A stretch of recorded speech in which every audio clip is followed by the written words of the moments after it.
Yung ganda niya.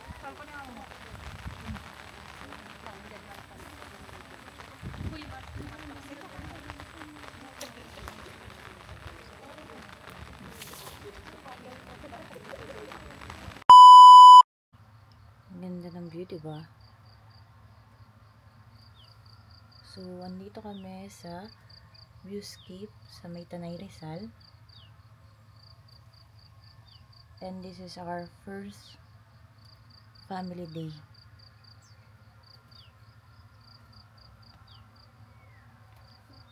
So, sabi ko sa asawa ko is mag-unwind kami. So, dahil nga biglaan, walk-in, ang nakuha namin is cabana and common yung CR. Dex and Laika.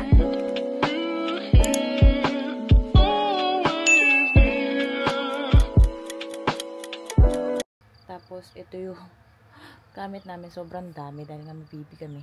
So, ang kalat. So, medyo makalat dahil yung gamit namin at gamit ni baby. Siyempre, pag may baby ka, kailangan kompleto sa recados ka kapag aalis ka. So, may konting ulan-ulan pa, pero ang ganda talaga ng view. So, itong room na to is, meron siyang electric fan. So, wala silang may aircon kasi ang kanilang kuryente is solar. Of course, they don't have wifi and medyo mahina yung signal. So, may signal naman pero tsempo-tsempuhan mo. Which is, okay naman din yung Globe and Smart. Yun nga lang, pateka-teka yung signal niya. Kung kayo ay nag-work online, I think, gawin nyo na lang to kapag kayo ay off. Dahil, medyo mahina talaga yung signal. So, meron tayong dalawang bed, which is double size siya, tapos may 4 na unan, and 2 kumot. So, pinagdikit na lang namin siya. Dahil nga, 3 lang naman kami. May baby kami. So, ayan yung kanilang bed color, brown. So, ito is yung dala namin to.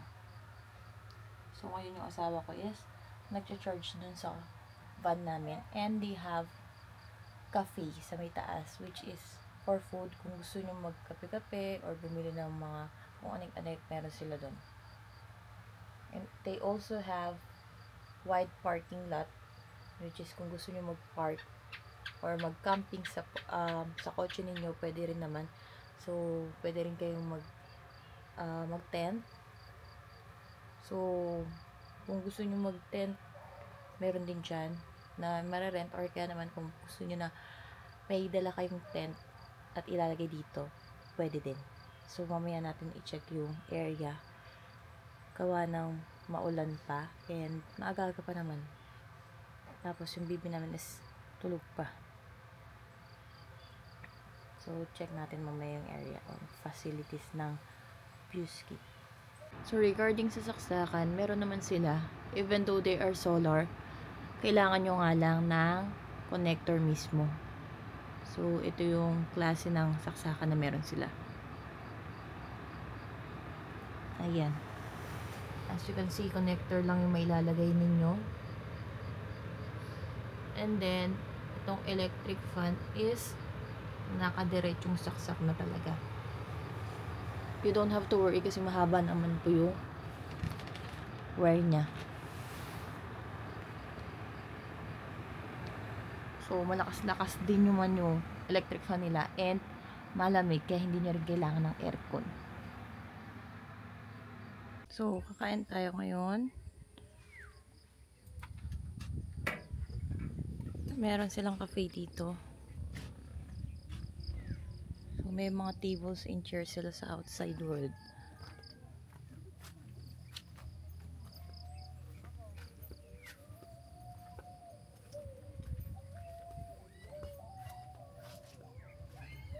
But first, tayo ay iihi.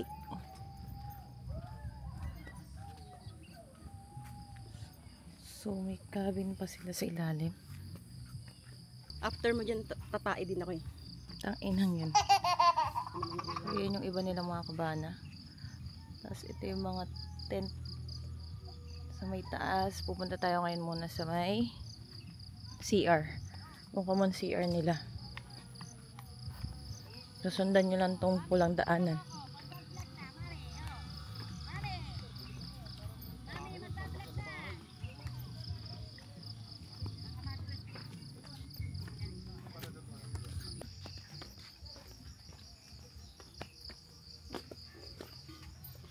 May mga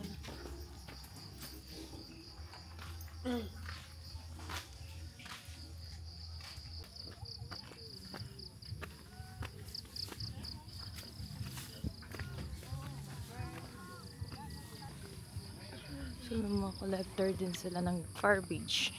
Diba ang bongga? Pinakamagandang view. Dahil parang dumarating yung umaga. So, open naman sila for walk-in. Day tour and night tour. Yun nga lang. Problema nyo magiging room.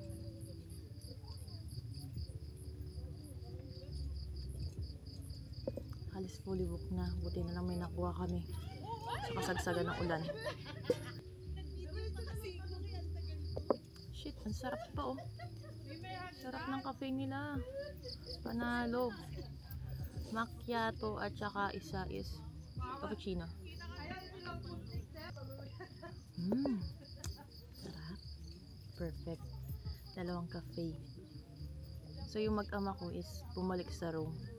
Dahil nakalimutan namin carry bag. The most important thing. Ganda, ganda ng place. My God. So, soon.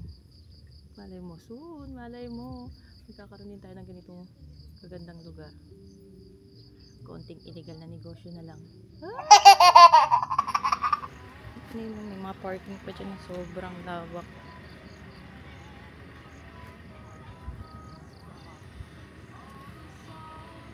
Si kuyang nagtataho na nagbebenta ng taho 30 to 50 pesos at galing pa daw siyang Antipolo. Bongga. Sarap. Bango ng hangin dito. Probinsya talaga.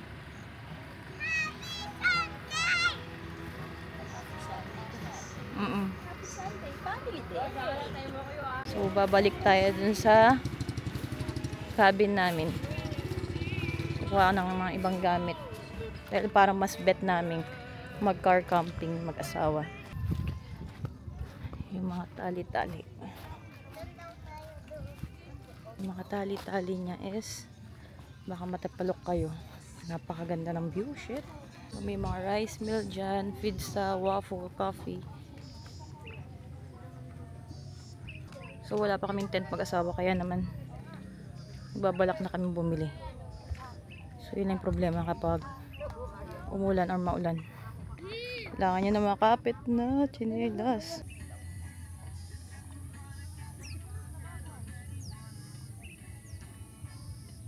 Wow.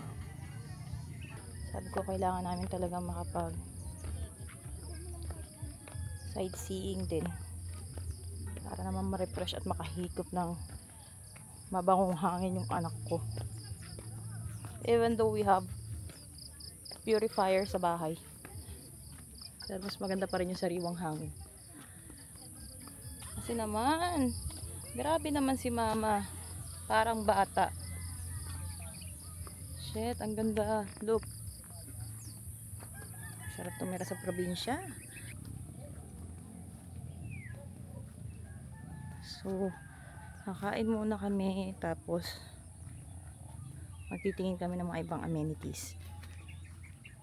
Kakain na kami guys. Oo. So ito yung kakainin ko ngayon. Daing na, galunggong, hash brown, tapos bangus sisig at saka egg. So ako muna daw kakain kasi busy yung asawa ko sa kanyang anak. Uy! Apakalantod. Apakalantod niyan. So, inabutan na kami ng ulan. And restaurant guys. So, check natin kung ano yung food. Dahil tanghali na. May free delivery pa sila. So, check ko kasi yung menu. Dahil dito kami kakain pamilya. Bong.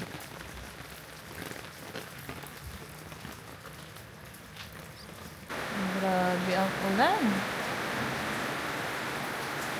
Umulan na yung mag-ama ko.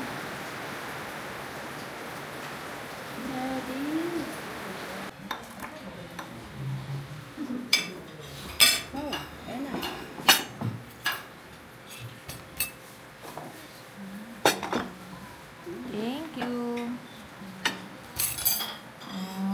Pasok pa. Yung plano naming camping na uwi sa van life. Wow. Lakas na ulan. Hindi pa kami makauwi. Oh my gosh. Sobrang kapal ng fog, guys. So, yung iba, naisipan na lang kumain. Tapos, nagsi-uwi na iba. So, marami namang facilities dito like rooms, may bonfire, meron ding bat in kawali, tapos pool, tapos meron ding trail. Yun nga lang, hindi kami makapag ganon gawa ng maulan. Super ulan. So, check natin yung mga ibang area. Sayang hindi kami nakapag picture pamilya.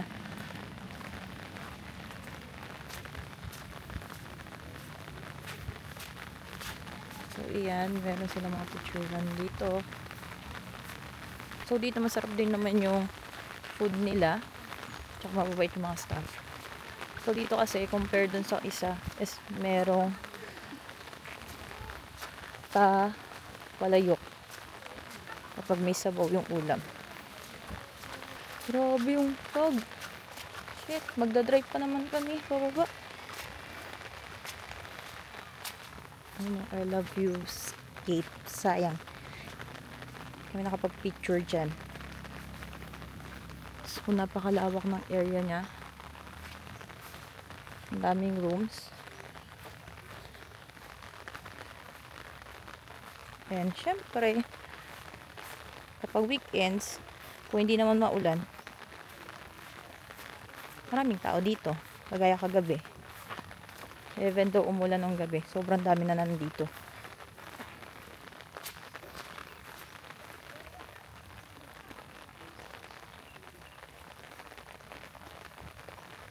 So, dito naman yung kanilang pool area.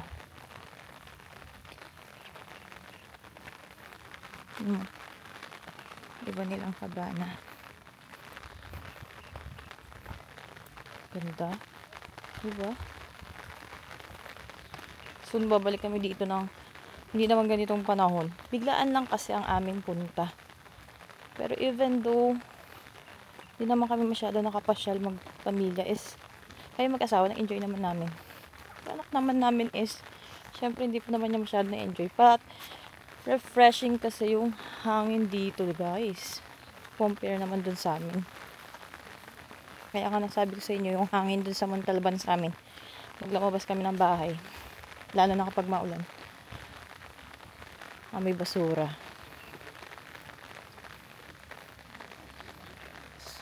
So, yun yung mga lounge pa nila.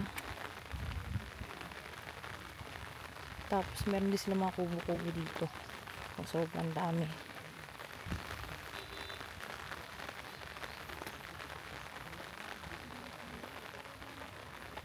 So, may swimming pool rules sila. Regulation. Oh, ganda ng pool area nila. Shit.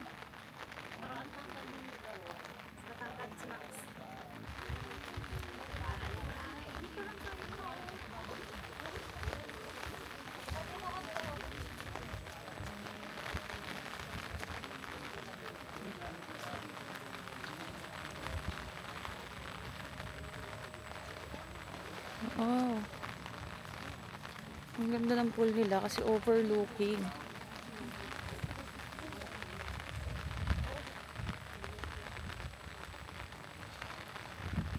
Sobrang lakas ng fog.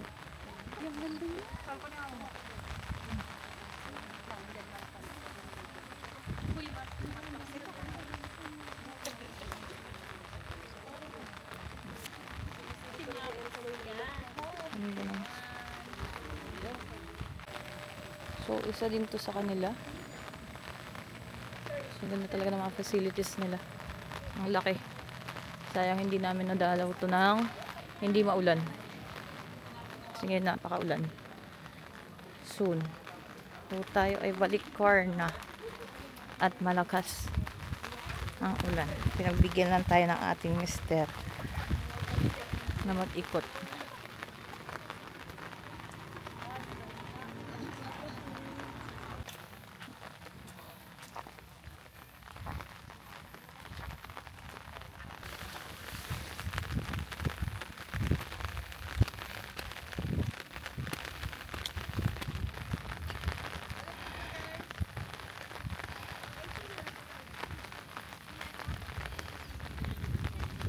Nyo yung area, even though maulan tsaka mafog, sobrang ganda. Uwian na. Wait,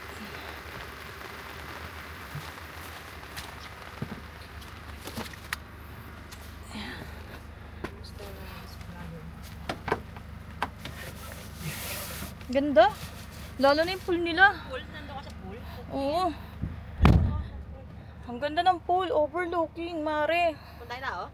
Ang daming tao pa rin. Kahit na umulan. So, yung pool nila is overlooking. Ayun nga, over. Bongga! Babalikan ka namin very, very soon. Thanks for watching. Share. Don't forget to like, comment, and subscribe. See you next vlog.